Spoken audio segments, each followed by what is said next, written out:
नमस्कार, स्वागत है आपका समाचार टाइम 24 में। मैं हूं पूजा चौरसिया आपके साथ और आप देख रहे हैं हमारा प्रोग्राम उत्तर प्रदेश उत्तराखंड विधानसभा चुनाव और आचार संहिता को ध्यान में रखते हुए मुख्यमंत्री अखिलेश यादव ताबड़तोड़ परियोजनाओं का लोकार्पण और शिलान्यास कर रहे हैं।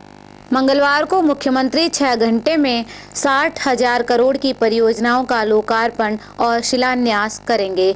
इसकी शुरुआत सुबह 11 बजे डॉक्टर राम मनोहर लोहिया हॉस्पिटल में 203 करोड़ की लागत से किए गए विकास कार्यों के लोकार्पण से होगा। शाम 4 बजे कैसरबाग बस अड्डे के लोकार्पण से मुख्यमंत्री पूरे कार्यक्रम का समापन करेंगे। राजधानी को 200 बेड वाले बच्चों के अस्पताल, अंतर्राष्ट्रीय cricket stadium, Mohammad Shahid hockey stadium, cancer institute, ITCT city समेत 3500 करोड़ रुपए की सौगात मिलेगी। बता दें, कैंसर हॉस्पिटल में 1 दिसंबर से ही OPD सेवा शुरू हो चुकी है, जबकि क्रिकेट स्टेडियम में एक रणजी मैच खेला जा चुका है। करीब आधा दर्जन स्थानों पर होने वाले कार्यक्रम में चंदौली और बिजनौर में प्रस्तावित मेडिकल कॉलेज और इलाहाबाद राज्य विश्वविद्यालय भवन का शिलान्यास भी शामिल है। उत्तर प्रदेश में PM मोदी और कांग्रेस उपाध्यक्ष राहुल गांधी नोटबंदी पर एक दूसरे पर लगातार प्रहार कर रहे हैं। कानपुर में जहां एक और PM मोदी ने परिवर्तन रैली में नोटबंदी का विरोध कर रहे विपक्ष पर काले धन वाले को बचाने का आरोप लगाया, तो वहीं जौनपुर की आक्रोश रैली में राहुल ने कहा, इस फैसले से सरकार ने 99% लोगों का खून निकाल लिया। PM मोदी ने कहा, हमारा एजेंडा है भ्रष्टाचार बंद हो, काला धन बंद हो, लेकिन उनका एजेंडा है संसद बंद हो। इस पर राहुल ने पलटवार करते हुए कहा, नोटबंदी का निर्णय देश के लाखों गरीब किसान और मजदूरों के खिलाफ उठाया गया कदम है। चुनाव हो, 5 साल सब सरकारें जो भी चुनकर आए वो काम करे। मैंने सभी पार्टियों को कहा था उस पर भी चर्चा होनी चाहिए, लेकिन सदन चलने नहीं दिया गया, क्योंकि ये दोनों बातें ऐसी थी कि जिससे ये चर्चा में भाग लेना नहीं चाहते। भाइयों बहनों,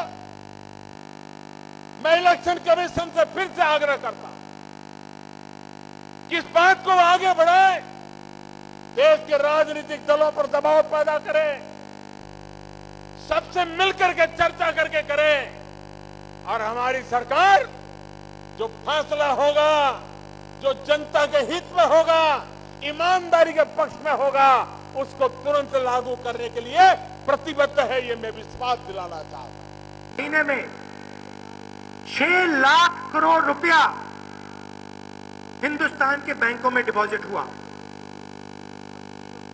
इतना ज्यादा पैसा हिंदुस्तान के इतिहास में पहले कभी डिपॉजिट नहीं हुआ। ये पैसा किसका था और आपके निर्णय से एकदम पहले ये पैसा बैंक अकाउंट में क्यों डिपॉजिट हुआ? इन सवालों के जवाब आप दीजिए मोदी जी। PM मोदी ने कहा, सरकार बेईमानों को ठिकाने लगाने में लगी है, विपक्षी दल उन्हें बचाने में लगे हुए हैं। काला धन, काला मन, काला कारोबार ने ही मध्यम वर्ग का शोषण किया है और गरीबों का हक छीना है। इसके जवाब में राहुल ने कहा, कांग्रेस हिंदुस्तान से भ्रष्टाचार को हटाना चाहती है। NDA की सरकार भ्रष्टाचार के खिलाफ कोई भी निर्णय लेती है तो देश हित में हम उन्हें 100% समर्थन देंगे, मगर 8 नवंबर को डीमोनेटाइजेशन का निर्णय था, वह न भ्रष्टाचार के खिलाफ था और न ही किसी काला धन वाले के खिलाफ था। वह निर्णय सिर्फ हिंदुस्तान के किसान, गरीब और मजदूरों के खिलाफ था। PM मोदी ने कांग्रेस पर हमला बोलते हुए कहा, जिनको आदत बेईमानी की पड़ी है उनसे अब देश ज्यादा अपेक्षा नहीं कर सकता। केंद्र सरकार की योजनाएं गरीब, किसान, शोषित, वंचित महिलाओं को समर्पित है। युवा उन्हीं के जीवन में बदलाव लाने के लिए हमारी सभी योजनाएं केंद्रित हैं। मैं हैरान हूं,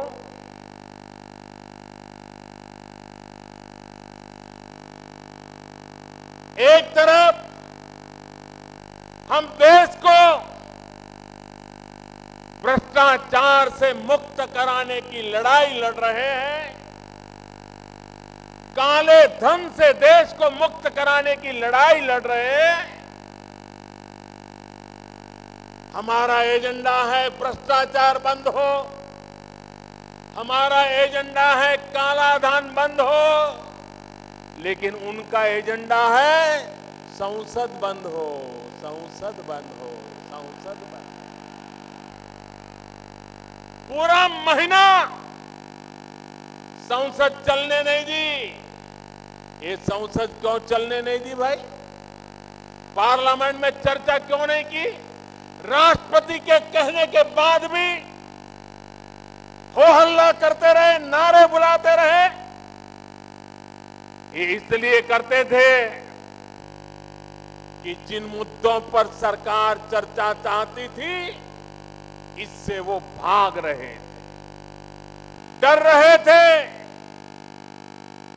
अब तक जिन्होंने सरकारें चलाई हैं, उनके लिए हिसाब देना जरा महंगा पड़ रहा था, और इसलिए संसद में हो हल्ला करो, नारेबाजी करो, स्पीकर महोदय पर कागज के टुकड़े फेंको, यही काम करते रहे।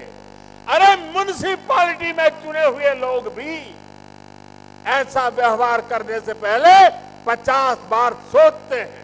इस पर पलटवार करते हुए राहुल ने कहा, 2.5 साल के अंदर आपकी सरकार ने 1% अमीर लोगों को 60% धन दिलवा दिया है। सबसे ज्यादा धन सिर्फ 50 परिवारों के पास है। काला धन देश के 99% लोगों के पास है या 1% अमीर लोगों के पास है। उसको नरेंद्र मोदी जी ने आपसे छीना है, और आपके पैसे के बल पर हिंदुस्तान के सबसे अमीर लोगों का कर्जा माफ होने जा रहा है। यह बात कांग्रेस पार्टी के लोग, हर व्यक्ति, हर गरीब व्यक्ति से को बताइए, यह सच्चाई है। प्रधानमंत्री ने कहा, भ्रष्टाचार और काले धन के खिलाफ लड़ाई हमने जीती है। देश को भ्रष्टाचार और काले धन से मुक्त कराना है।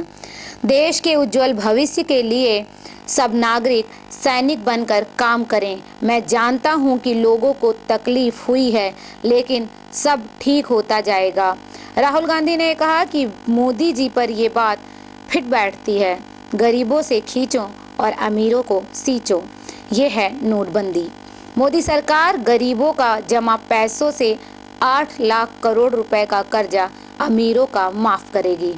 पीएम मोदी ने कहा कि मैं जानता हूं इनकी ताकत कितनी है, लेकिन ये लड़ाई देश के गरीबों की लड़ाई है। सरकार ये लड़ाई जीतेगी। नोटबंदी ईमानदारी की लड़ाई है और देश यह लड़ाई जीतना चाहता है। राहुल ने कहा, कुछ लोग कहते हैं फैसला अच्छा था, प्लानिंग गलत थी, लेकिन मैं कहता हूं प्लानिंग सही है अगर आप उसे समझें। गरीबों के पैसे को बैंकों में फंसाने की प्लानिंग थी। भाइयों बहनों, वो कुछ भी कर सकते हैं, लेकिन मेरे देशवासियों,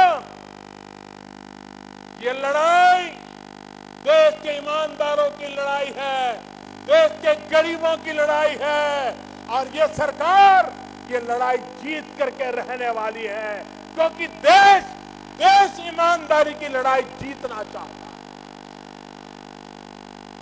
मेरे भाइयों बहनों, ये बात मैं भली भांति जानता हूं। इतना बड़ा देश, इतनी बड़ी जनसंख्या, इतना बड़ा कारोबार नोटों का और इतना बड़ा निर्णय, लोगों को क्या कुछ सहना पड़ा है, इसका मुझे पूरा अंदाज है। उत्तराखंड में मुस्लिम समुदाय के कर्मचारियों के लिए जुम्मे की नमाज के लिए 90 मिनट के स्पेशल ब्रेक के फैसले पर सांसद आदित्यनाथ नेगी ने नाराजगी जाहिर की है। योगी आदित्यनाथ ने कहा कि कांग्रेस का चुनाव से ठीक पहले इस तरह का फैसला राजनीतिक तुष्टीकरण है। उन्होंने कहा वह हरीश रावत सरकार से यह पूछना चाहते हैं कि क्या वह सोमवार और मंगलवार को भी छुट्टी देंगे। सोमवार के दिन जलाभिषेक के लिए छुट्टी देना चाहेंगे क्योंकि इस उत्तराखंड देवभूमि है। योगी ने कहा कि मंगलवार के दिन हनुमान चालीसा का पाठ करने वाला हिंदू भी चाहता है कि उसे एक स्पेशल ब्रेक मिले। क्या हरीश रावत सरकार इसकी अनुमति देंगे? योगी ने कहा कि लोकतंत्र में इस तरह का फैसला देश को बर्बाद कर देगा। इस पर रोक लगनी चाहिए। ये देश कोई मत, मजहब, संप्रदाय से नहीं बल्कि एक संविधान से चलेगा।